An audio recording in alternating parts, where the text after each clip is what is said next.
Friends, I hope you're having a good evening or day, wherever you're at. I want to talk to you about the fourth wall. Now, this is something I've been thinking of. This is amazing. I hope you find this very interesting. I'm a little tired tonight, so hopefully I have my thoughts on focus and I can describe this very well. Now, I don't know if you remember the TV show called The Northern Exposure. Oh, what a great series. Oh, I can't believe they didn't produce more. But anyway, The Northern Exposure, talks about the young gentleman that goes to Alaska and stuff. And it is amazing. I mean, the writers and the characters and the actors are one of the best. And some people have lined it to some of the greatest TV series with MASH. And let's see, not MASH, I think some other great ones. Well, MASH the one that comes off top, and so anyway, some other great just TV series. Well, anyway, so I'm gonna move forward on that. Hope you've seen Northern Exposure. If not, you gotta see these. Oh my goodness, very deep spiritually, emotionally true facts about our world and all these things. But anyway, so I want to talk about the breaking of the fourth wall. Okay, now I'm going to show you this video. I know it's a minute and 17 seconds, and so hopefully that you can see this, what it talks about, how they did something that it has been done many times throughout history, but it hadn't been done a lot during a TV series or show, right? And they broke the fourth wall during this one episode, and it was mind-boggling when they did this. And I'm going to explain more why it's important to us today in the spiritual world and what we're facing in our reality. Okay, so here it is real quick. I'm going to move this down, and I'm going to be quiet and I know it's going to be small because I'm doing this off my phone. But anyway, I want you to listen to this when they actually break the fourth wall. Now another thing about breaking the fourth wall is it's where you actually, normally when you're doing stage work or a play or a movie or a TV series, the actors act like that the audience doesn't exist, and the audience is viewing from the fourth wall, so that we're viewing things from the fourth wall to see them, but they don't interact with us. They just act like they're characters, doing their thing, and we're just watching. Okay, so I'm gonna play this real quick. Okay. 1, 2, 3, 4, 5, 6, 7, 8, 9. Hold it! This is ridiculous. Hey, we play to a very sophisticated television audience. They know Maurice is not going to kill Nikolai, and they definitely know that Nikolai is not going to kill Maurice. Wait a minute, Flashman, you can't just take it upon yourself to step out of character. Nobody yelled cut. Joel's right. The duel is stupid. Look, can we just stick to the matter at hand? How about the fifth revision? Where Nikolai's abscess tooth starts acting up and well, he just cancels. Glib and textually unwarranted. What if Maurice trips and kills somebody else by mistake? Oh, great. So I'm a klutz now, huh? Look, if there's not a duel, then what is the point of this whole story? What's the point? The point is man's tendency to war, but Joel here is asking us to step outside of certain events and say enough. Am I right? Listen, whatever. It's getting cold out here. Why don't we go on to the next scene? It's a pretty good one. All right.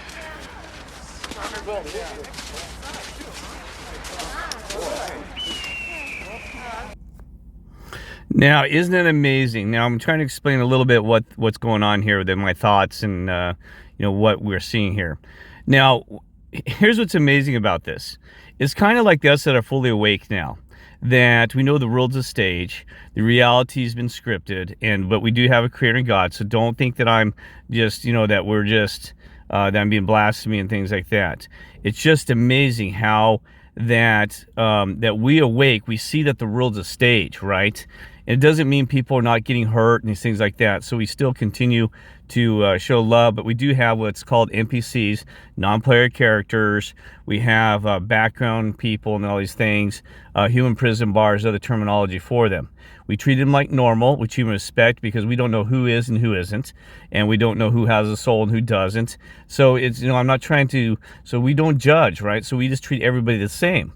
But we know that NPCs are real, right? We know this, that they're like agents of the Matrix, okay? Now, So the thing is that we're fully awake. So we are not. So we have broken the fourth wall ourselves because, the world. We're all like the entire world. Everything's there. There's actors and puppets. We got Donald Trump. We got Biden. We've got all these characters, these actors who are playing their part.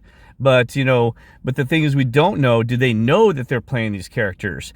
Do we know that they're trying to do these certain actions? Like even Putin, does he know that he's under control? Is his thoughts his own, or is he just part of this NPC puppet where he's under control by the evil system? Right. So we're on the good side. So we're trying to stop these things, or try to help for the glory of God and for the Lord and the angels, all these others, to bring peace and love in this world. Right. So we're the opposing force to that. So are they aware that they're being manipulated or bringing naughtiness and hate and stuff like this to this world, right? So what my point is this, that are they fully awake of this fourth wall, right? There's a lot of things about the wall between countries. There's the China wall, the wall of this, wall of that, Walmart, wall this, and the wall between Mexico to separate people. So, the wall is kind of like the separation between the people who are spiritually awake and people who are asleep. You got to break that wall. See, and it took me a long time to break out the wall to understand our reality is completely fake, that everything we were told, the lie, they programmed us, and they don't want us to know that we're true spiritual beings, and that we'll live forever, and that we're good, and all these other things, right? And that we're here to help people, and things like that. And so that's what. So we've broken that wall, right? We went into that rabbit hole and broke out of there. See, you wouldn't be listening to this if you hadn't broken that wall. And I want to talk more about this, because what's interesting about it is that God, the Lord, the angels, and all these, they're actually part of. They're watching and helping us, and they're monitoring us to make sure that we're like part of the audience, but we're also in the role. So we're playing both sides, right? My role is Kirk James, and so I'm here out of a soul to my heart. The role is to do my mission for the glory of God, to do the best I can, and that's what I am. I want to make a difference. I want to show that the Father, I love Him, I love the people, and I want to have a future for the children, and and I want things to be right? That I don't want any more evil and this hate and this naughtiness, right? So I'm awake, right? So we all have different roles. You have a role, you have you're a character, you're like a part of this theater, and several people figure this out. Roseanne Barr figured it out. I think finally Jim Carrey, The Truman Show, he said, I'm not really Jim Carrey. That's just a character I play here on Earth. He's alive, and people thought he lost his mind.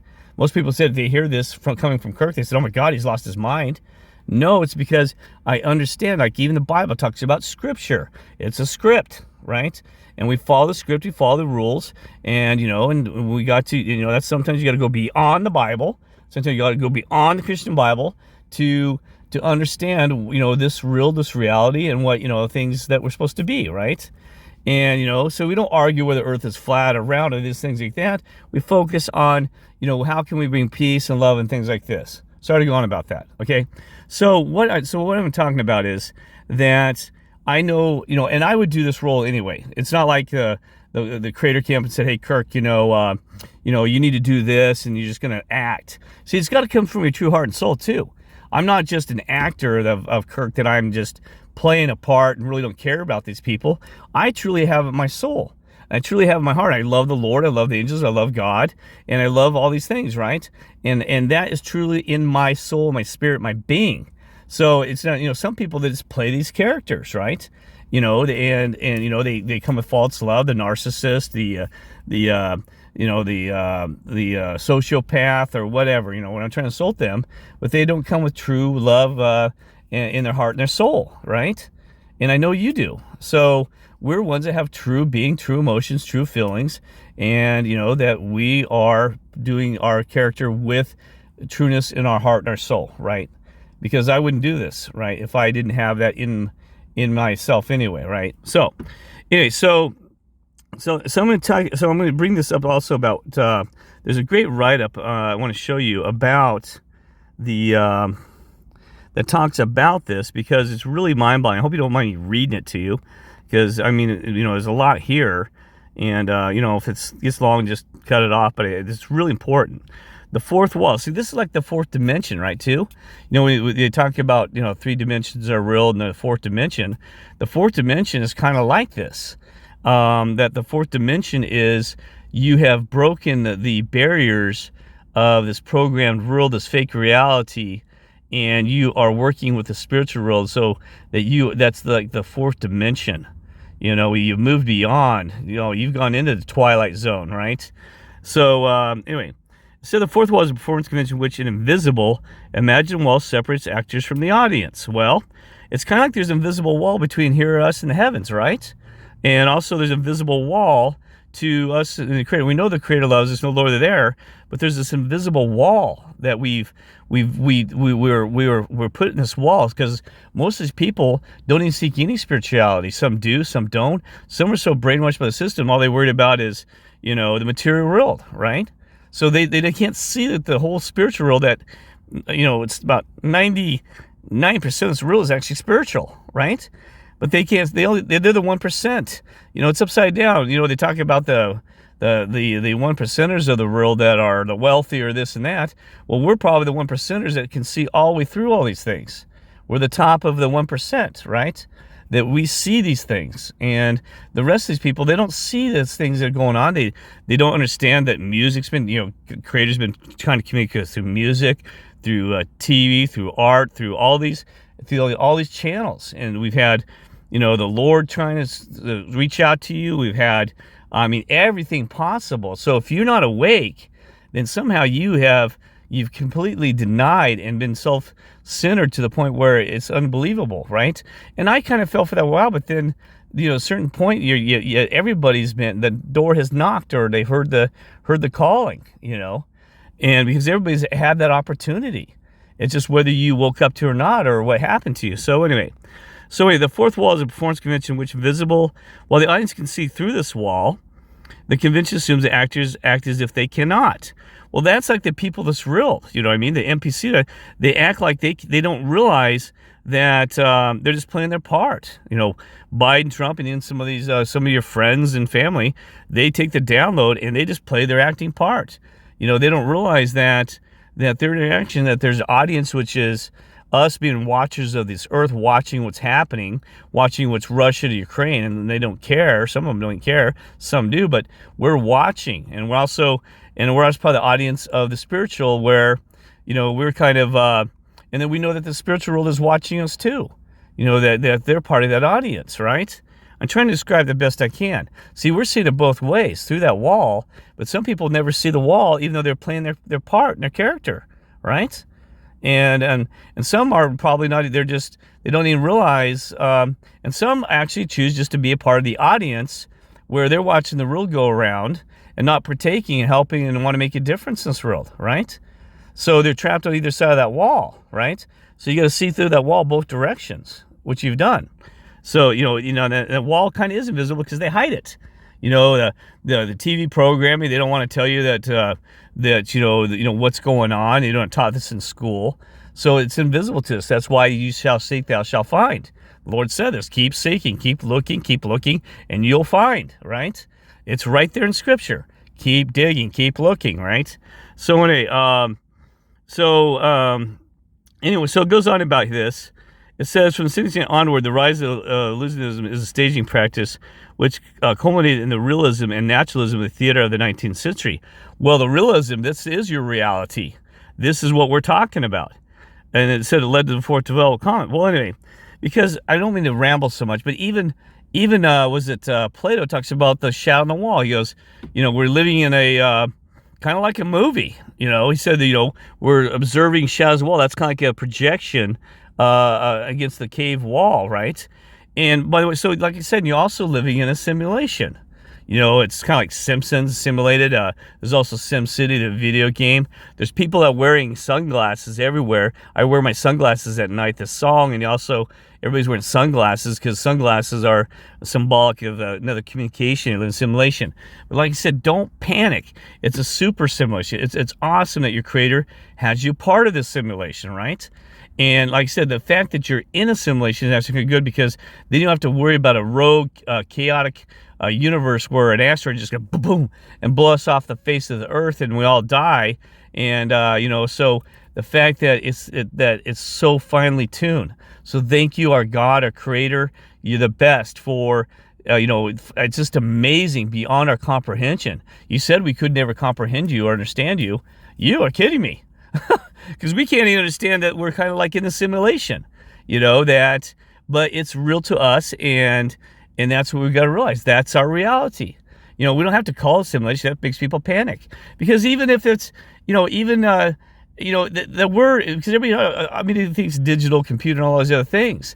It doesn't matter. Does it matter that the world was created from this energy to material, or was it created through some kind of a computer that we're not even aware of, some kind of supercomputer that God's running and managing, right? Does it really matter? It doesn't, because you're alive, you're breathing, and you have a spiritual being, all these other things. So don't freak out about that. Some people immediately freak out. Oh, my simulation, you kidding me? So I'm just nothing but a robot? Oh, no. You got emotions. You're a spirit, you're a being, all these other things, right? It actually makes it more tolerable, right? So anyway, so it talks about the Cherry Orchard in Moscow Theater. A three-dimensional box gives the illusion of a real room. Well, we could go on about that, right? And it says that they're separated by an invisible fourth wall defined by whatever, the arch. Well, you guess what? Arch to me was kind of like arc. Yeah, it sounds weird. Arc. So once you bypass an arch, it's an arc. Like like the arc of the many arcs in Scripture, that the arch is an arc, right? So once you get past that arc or arch, that you become one with the wholeness of the universe, the spiritual world, God, the Creator, the Lord, and even the let's be honest here, even the evil forces. You become one with all this, right? And that's what makes you holy. You're completely awake. You understand good and evil. You understand all these things, right? That's what makes you holy. So in art. So anyway, I thought it's interesting here that, okay. Then it said the metaphor suggests relationship to, oh my gosh, mycin seen behind a proscenium arch. Well, you can look this stuff up there, but anyway. It's really interesting because there's someone else that I was going to say, the actors ignore the audience, focus is exclusive on the dramatic world. Look at this. That's what the people do in this world. They ignore all the audience would be the spiritual world, brothers like you, me, and sisters trying to awaken them. They're ignoring us, and they're focusing attention on the dramatic world, the drama. All the drama around this world. This is just amazing. The mutual absurd distractions. Well, you got Russia attacking Ukraine. Now there's room that China might go into Thailand, and then the stock market. Oh, the oil prices are shooting up high, and oh my God, it's all over the place. The drama, mutual absurd distractions everywhere, right? The drama. So that's why they don't have the time to sit down and focus on the fourth wall, right? And that's the part of it, because the drama of this world, and it's real drama. And I'm not downplaying that. There's some real people that have emotionally getting hurt and stuff like this. And but see, there is part of this mutual absurd distraction, right? And they remain absorbed in its fiction. The world is a fiction. Seriously, we talk about this. They think we're the ones that are talking fiction. When if they heard this video and heard other brothers and sisters talking on there, they think we'd all lost our mind, that we're just making up a whole fiction story, right? But see, we are living, truth is stranger than reality. That was an old saying. So truth is stranger. Truth is, I know.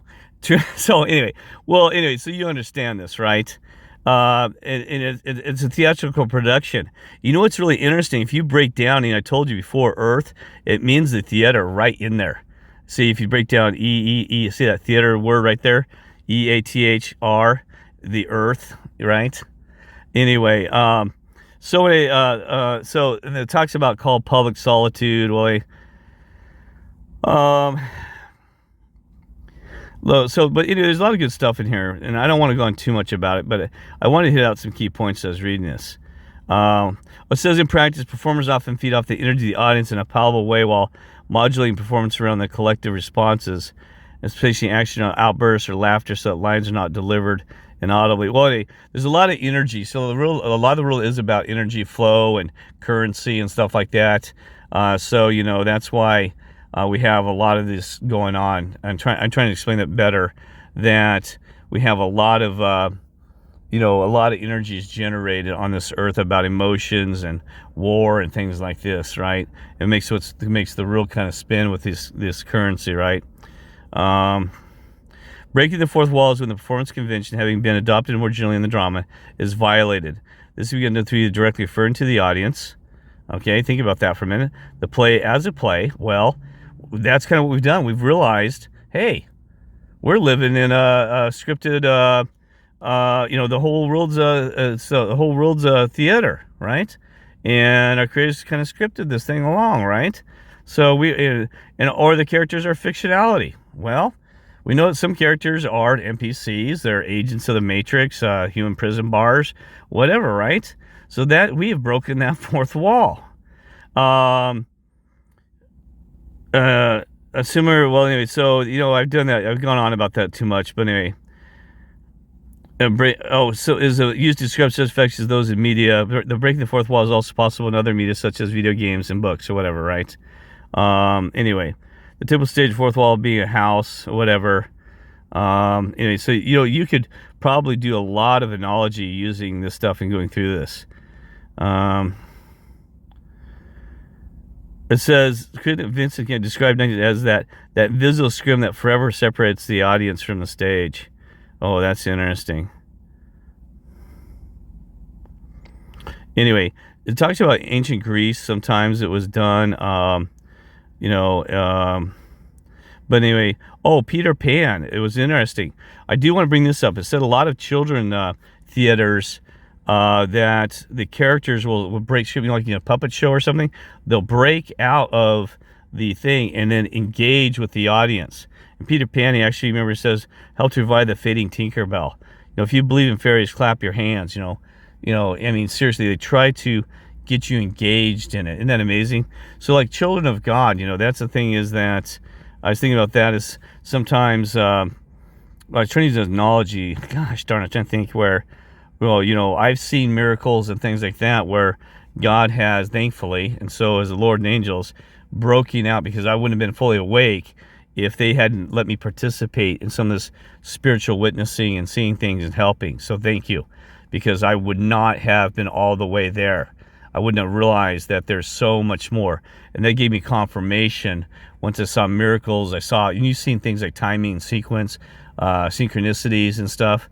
I even had the rabbit that ran in front of the vehicle the other day after I'd been spending a whole week talking about trying to figure out the white rabbit. And, and he did a video that night about the Russia-Ukraine, and all of a sudden this rabbit runs right in front of the car. Are you kidding me? I mean, seriously.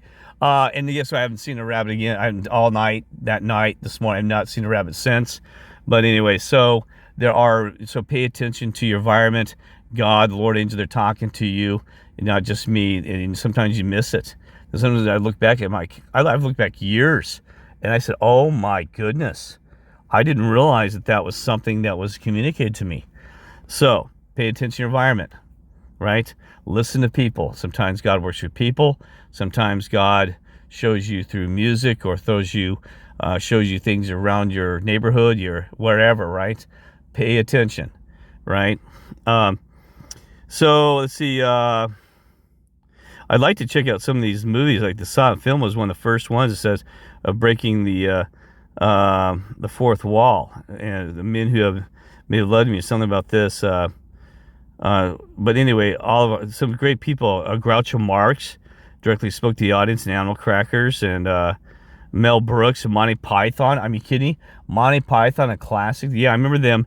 They would actually, right from the start, the first thing, remember, says, sorry, we're out of budget to the audience and all this other stuff, so we had to fire some people. And I'm serious, they get you engaged right off the bat, right? So anyway, Woody Allen broke the fourth wall, played this movie, The Annie Hall. He said, because I felt many of the people in the audience had the same feelings, the same problems, I want to talk to them directly and confront them, right? So he talks about that. Okay, so that's enough probably. I'm trying to, there's just so much. Oh, Jerry Lewis, too. I mean, seriously. Said some filmmakers believe you should never have an actor look directly into the camera. They maintain it makes the audience uneasy and interrupts the screen story.